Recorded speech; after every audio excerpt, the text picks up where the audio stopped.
Dans cette capsule, je vous montre comment ajouter vos politiques de vente à votre boutique Shopify. Donc, la première chose que vous allez vouloir faire, c'est aller dans la section paramètres ici de votre interface administrateur. Donc, dans votre menu à gauche, on va cliquer sur paramètres complètement en bas.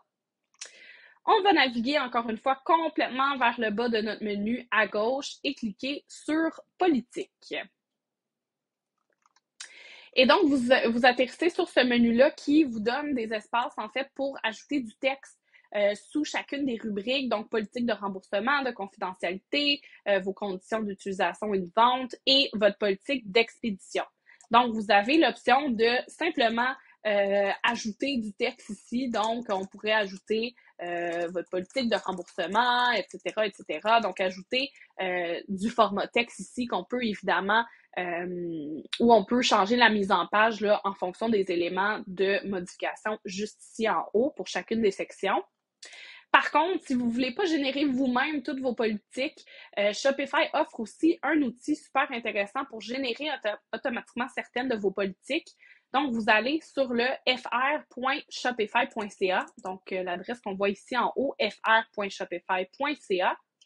Et vous allez cliquer sur l'onglet Ressources ici en haut.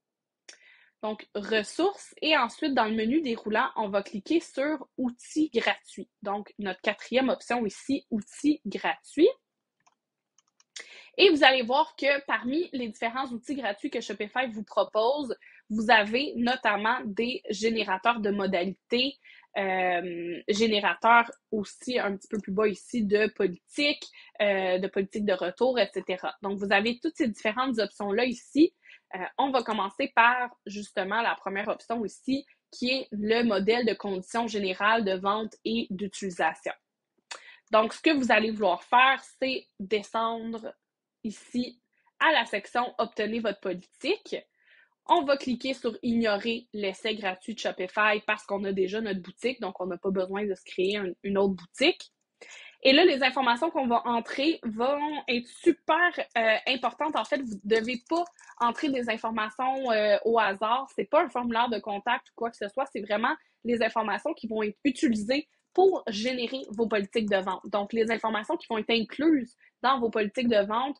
Par exemple, il y a certaines sections dans vos politiques qui vous demandent les informations ou les coordonnées d'entreprise. Donc, ça, c'est les informations que vous allez inclure ici.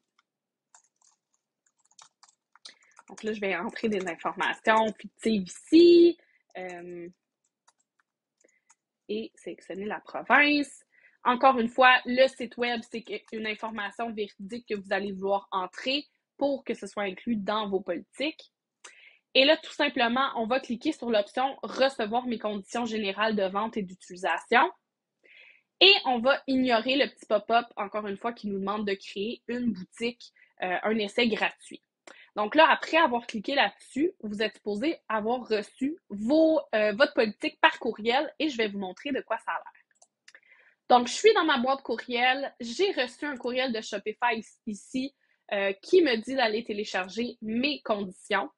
Donc, tout simplement, vous ouvrez le courriel et vous allez cliquer ici sur l'option en bleu. Donc, pas le bouton « Démarrer votre essai gratuit », mais l'option en bleu ici, obtenez vos conditions générales de vente et d'utilisation maintenant. Donc, on va aller cliquer sur cette option-là et ça vous ouvre une nouvelle page ici avec vraiment toutes vos conditions, toutes les conditions standards de vente qu'on peut aller copier dans le presse-papier et ensuite retourner dans, par exemple, ça c'était nos conditions d'utilisation. Donc, on va aller dans la section conditions d'utilisation et on va tout simplement aller faire un coller, donc commande V sur mon clavier. Et voilà, nos conditions d'utilisation sont entrées ici. Évidemment, je vous conseille de réviser ces conditions-là, de faire des changements en fonction de ce que vous avez comme conditions de vente, mais la plupart des informations ici devraient quand même être assez près de ce que vous utilisez comme conditions de vente. Évidemment, ils n'ont pas toutes les conditions. Donc, par exemple, votre politique de remboursement ou votre politique d'expédition, il va falloir les rédiger vous-même, mais ça n'a pas besoin d'être un long texte comme ça ici. Vous pouvez tout simplement indiquer le délai, par exemple, d'expédition, avec quel fournisseur et ces informations-là. Et ensuite, appuyer sur « Enregistrer ».